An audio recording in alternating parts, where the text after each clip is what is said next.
নমস্কাৰ বন্ধু বান্ধৱীসকল পুনৰ এবাৰ সকলোকে স্বাগতম জনাইছোঁ আন এটি জব ইনফৰ্মেটিভ ভিডিঅ'লৈ আজি আপোনালোকৰ বাবে যেটো এডভাৰটাইজমেন্ট লৈ আহিছোঁ এইটো আহিছে অইল ইণ্ডিয়া লিমিটেডৰ পৰা টোটাল 24টা পদৰ বাবে তেওঁলোকে আবেদন বিচাৰিছে কি পদ কোৱালিফিকেশন স্যালাৰি এজ লিমিট গোটেই কথাখিনি ডিটেইলছ ভাবে আলোচনা কৰিম ভিডিঅ'টিত যদি ইনফৰ্মেটিভ জান পায় তেনে লাইক আৰু শেয়াৰ কৰিবলৈ নাপাহৰিব যদি চেনেলটো এতিয়ালৈ সাবস্ক্ৰাইব কৰা নাই তেনেহলে সকলো ধৰণৰ চাকৰিৰ বাবে চেনেলটো আজি সাবস্ক্ৰাইব কৰি থব এইখন অফিচিয়েল এডভাৰটাইজমেন্টখন আপোনালোকে চাগে স্ক্ৰিনত দেখিছে আৰু যিকেটা পোষ্ট আইছে এটো গোটেইকেটা ফিল্ড ইউনিট হেডকোয়াৰ্টাৰ দুলিয়াজানৰ বাবে ওলাইছে আৰু ইয়াৰ যেটো প্ৰথম পোষ্ট এটো এসিস্ট্যান্ট ফিটাৰ টোটাল 14টা আছে ইয়াত ভ্যাকেন্সি যাৰ বাবে কোৱালিফিকেশন বিচাৰিছে ক্লাস 10 পাস কৰিব লাগিব লগতে ট্ৰেড সাৰ্টিফিকেট লাগিব ইন ফিটাৰ ট্ৰেড আৰু 2 বছৰৰ অভিজ্ঞতা বিচাৰিছে মিনিমাম 18 ইয়াৰ্ছৰ পৰা এপ্লাই কৰিব পাৰিব maximum 30 years for general 33 for OBC and 35 for SC ST candidates Salary at দিব 16,640 rupees এটা ফিক্স পেমেন্ট থাকিব আৰু ডেইলি এলাউন্স এটা থাকিব 640 rupees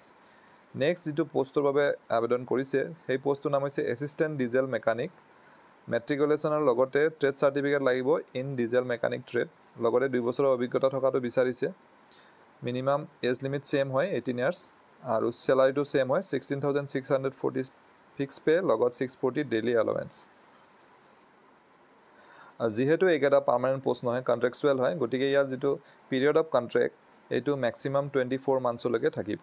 এতিয়া আহিছো ইম্পৰ্টেন্ট ফ্যাক্টৰ যেটো হল সিলেকশন প্ৰসিডিউৰত ইয়াত কোনো ৰিটেন এক্সাম নহয় ডাইৰেক্ট ওয়াক ইন ইন্টাৰভিউ এটা হ'ব অহা 20 তাৰিখে হ'ব এসিস্ট্যান্ট ফিটাৰ পোষ্টৰ বাবে আৰু 22 তাৰিখে হ'ব এসিস্ট্যান্ট ডিজেল মেকানিক পোষ্টৰ বাবে আৰু যেটো ভেন্যু দিয়া হৈছে ভেন্যুটো হৈছে employ welfare office Nehru Maidan Oil India Limited Duliajan Assam so যিসকলে এই পোষ্ট কেটাৰ বাবে ইন্টাৰেস্টেড হয় তোটা এলিজিবল হয় তেওঁলোকে এই এডভাৰটাইজমেন্টৰ তলত এখন ফৰ্ম দিয়া আছে ফৰ্মখন ফিল আপ কৰি যেদিনাখন ইন্টাৰভিউ আছে সেদিনাখন লগত লৈ যাব লাগিব আৰু যি ডকুমেন্টস লাগে সেইখিনি ইয়াত দিয়া আছে এডভাৰটাইজমেন্টত ডেসক্ৰিপচনত মই ডাউনলোড লিংকটো দি দিম তাৰ পৰা আপোনালোকে ডাউনলোড কৰি পেলাই চাই ল'ব